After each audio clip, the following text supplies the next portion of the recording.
ചെങ്കൽ Sai Krishna public സ്കൂളിന്റെ 26ാമത് വാർഷികം ആഘോഷിച്ചു. Goa governor P S. ശ്രീധരൻപിള്ള വാർഷികാഘോഷ പരിപാടികളുടെ ഉദ്ഘാടന കർമ്മം നിർവഹിച്ചു.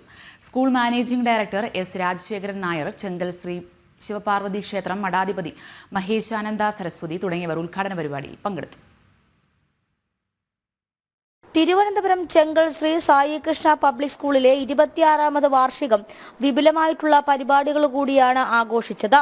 സമാപന പരിപാടിയുടെ ഔദ്യോഗിക ഉദ്ഘാടനം ഗോവ ഗവർണർ പി.എസ്. ശ്രീധരൻപിള്ള നിർവഹിച്ചു.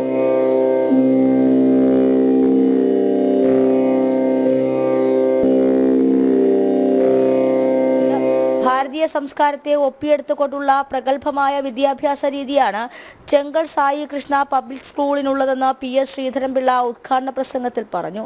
മന്വന്തരങ്ങളിലൂടെ കടന്നു വന്ന ഒരു മഹാസംസ്കാരം, ഭാരതീയ സംസ്കാരം, അത് കുറെ കൂടി വ്യക്തമായി പറഞ്ഞ ഹിന്ദുത്വ സംസ്കാരം നമ്മൾ ആർക്കും എതിരല്ല.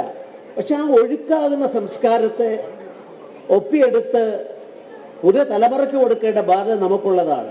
ഇത്തരത്തിലുള്ള ചരിത്രങ്ങളെ എല്ലാം ആവാഹിച്ചെടുത്ത് ഒരു വിദ്യാഭ്യാസ സ്ഥാപനത്തിൻ്റെ ഉയരങ്ങളിൽ അതെല്ലാം സ്ഥാപിക്കുമ്പോൾ അവിടെ പോകുമ്പോഴും എനിക്കറിയാം ചെങ്കൽ പ്രദേശത്തെ മണ്ണിൽ ചവിട്ടി നിന്നുകൊണ്ടാണ് നമ്മുടെ ഈ മഹാസ്ഥാപനം ഇവിടെ നിലകൊള്ളുന്നത്.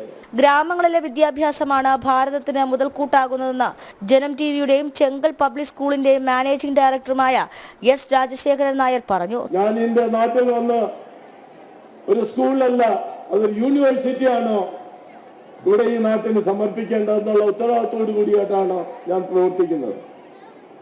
ഇന്ന് കാണുന്ന സായി കൃഷ്ണ സ്കൂൾ നാളെ ഒരു യൂണിവേഴ്സിറ്റി ആയിട്ട് മാറും. ഇതിനൊരു സംശയം വേണ്ട. അതൊരു മാതൃക യൂണിവേഴ്സിറ്റി ആവും. ഇങ്ങനെയാണ് ഭാരതത്തിൽ നളന്ദ തക്ഷശില മുതൽ വിദ്യാഭ്യാസത്തിന്റെ ഹബ്ബായിരുന്നു ഈ ഭാരതമെങ്കിൽ ഞാൻ ഈ നാട്ടിൽ ഉറപ്പ് നൽകുന്നു, ഈ ചെങ്കൽ സായി കൃഷ്ണ നാളെ എഡ്യൂക്കേഷൻ ഹബ്ബാവും. ലോകം ഇവിടെ വിദ്യാഭ്യാസം തേടി വരും. അക്കാദമി, കലാകായിക മേഖലകളിൽ മികവ് തെളിയിച്ച വിദ്യാർത്ഥികൾക്കും മികച്ച അധ്യാപകർക്കുമുള്ള ഉപഹാരങ്ങൾ സമാപന ചടങ്ങിൽ വെച്ച് വിതരണം ചെയ്തു. ജനം, തിരുവനന്തപുരം.